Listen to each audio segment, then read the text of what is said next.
Y'all, something is seriously wrong in our cities and our nation. We've got individuals who are defending themselves with their God given rights, the Second Amendment rights, going to jail after they defend themselves in New York. And then we have somebody who is on the street in Chicago who gets set on fire by a guy who was arrested 72 times and then released. Y'all, they cause a problem, or excuse me, they allow a problem to exist. And then when you use your rights to defend yourself, you go to prison. This one is going to get spicy, but it speaks to an underlying issue that we need to resolve in this country. Everything will be linked in the description box below. This, of course, is the video before our live stream tonight at 9 p.m. Eastern Time. Make sure you tune in for that and hit the like button, subscribe to the channel, turn the notification bell on. Let's get it. Listen, I'm going to show you some stuff. But there's an underlying principle in our nation's blue cities. Here's the underlying principle. You're not allowed to defend yourself. We're going to let criminals out in the name of equity. Because it's unfair that they are getting arrested. It's not based on their, actions or their record or anything of that nature, or their decisions or their responsibility or accountability. It's about equity. The person that I'm about to show you literally set someone on fire with gasoline and a lighter. And the answer from the Chicago mayor is, well, this is an isolated incident. Then we're going to jump right over to New York, where this is happening with an elderly gentleman who was walking on his driveway at 2 a.m. in the morning. A mugger rushes him who had been arrested 15 times. He shoots him in self-defense because the guy was rushing him, and he goes to prison. This speaks to the problem. Let's get into this because this is just wild. And let me hear you in the comments because this is, to me, so bananas. It's so backwards and twisted. Watch this. Prosecutors say he lit a woman on fire aboard a train. Meanwhile, there are growing questions about why he was back out on the streets despite a rap sheet reportedly going back to the early 90s. Mike Tobin is live in the Windy City with more. Hi, Mike. All right, hold on, Mike. 30 years. Arrested 72 times over a 30-year time span. That is 2 times per year. And that's fast math. Good Lord, maybe a little bit plus. Let's get back to Mike, though. Let's hear how many times actually was happening before he set people, on fire. And Dana, Lawrence Reed will be once again before the judge today, this time to determine if he will be held behind bars before he goes to trial.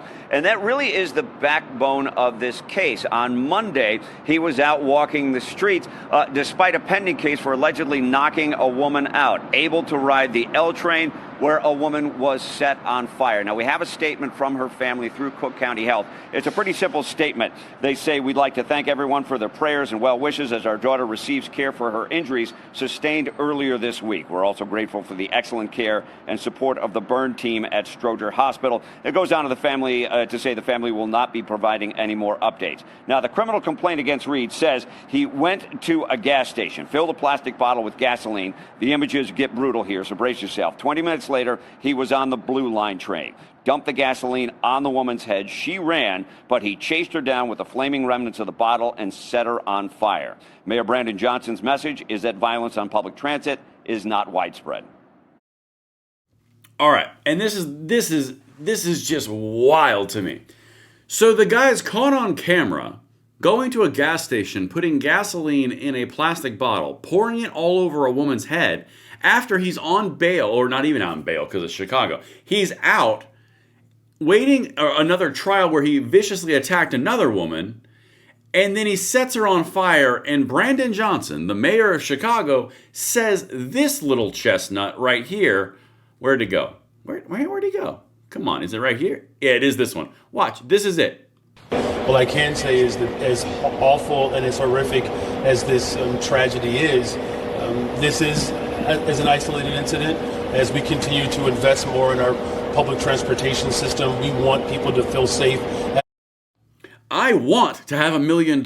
I want to never have to work again in my entire life. That's not true, actually. I'm a workaholic. But anyway, the point is, I would love to have every single time I go fishing catch the biggest fish on record.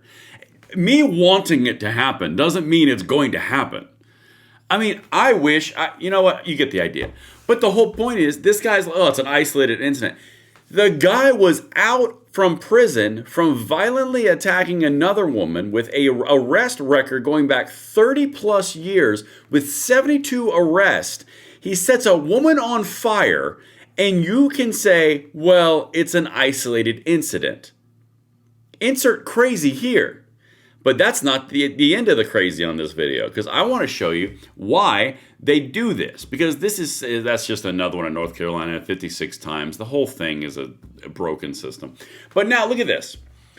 The Second Amendment is nullified if you cannot lawfully carry a gun to defend yourself. New York City is a Constitution-free zone. Yes, it is, Buck Sexton, because this guy was literally defending himself in this picture right here from the New York Post, where a mugger is at 2 a.m. in the dark while he's on his driveway, walking at him and then rushes him. He shoots him in self-defense.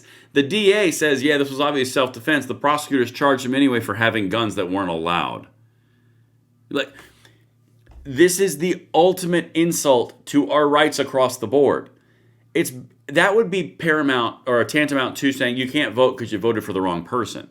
You can't have your Second Amendment rights because you used the wrong Second Amendment rights because you didn't have the right license for them. So you're going to go to jail even though you used them to defend yourself. And if you hadn't had them, something bad would have happened. But that doesn't matter because you broke the law.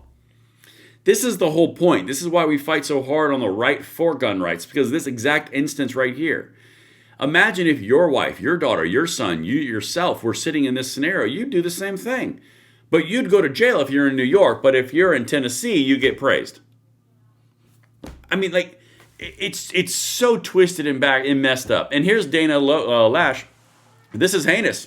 A violent repeat offender with 15 prior arrests was shot while trying to rob an elderly man.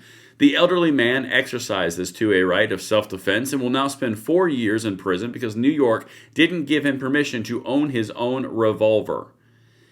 This is the whole point, guys. And as we get through all of these things, you're going to see me blend in Second Amendment rights and the general politics. You're going to see me tie all of this together because this is literally the exact same tactics they do in everything on the left. You can't have this right unless we curtail it. You can't have this right unless we put a little licensing fee on it. You can't have this right unless we pass a law and we put a permit behind it. This is the whole thing. It's all about control. And when you stand up to solve the problem that they create, all of a sudden you're going to prison for 4 years, even though you're an elderly man. You were at physical disadvantage from this individual right here, and you defended yourself after he bum rushed you. This is the problem. The problem is you've got this scenario happening over here in Illinois, dumping gasoline all over a woman's head and setting her on fire, and the mayor going, well, it's an isolated incident. And then you've got over here in North Carolina, there's one as well, 56 times. Like, all these arrest records are insane. And then you've got another guy who gets arrested 15 times, rushes and mugs a elderly gentleman in his own property or near his own property, and then he defends himself, and he goes to prison. It doesn't make sense on any level other than complete and total control. And that's why we cover these things, because these things need to see the light of day. You already saw Irina Zarutska get killed by the same type of individual in Charlotte. You're going to see the exact same stuff happen again and again and again because you're not keeping people who deserve to be in prison in prison. It's not hard. And then if you step up to defend yourself, you're going to prison. It's almost like they want you to be into submission. Anyway, a little bit of a tangent. I think this one's ultra disgusting. But let me know what you guys think in the comments below, and I will see you on the next one. I'm Braden. See you later.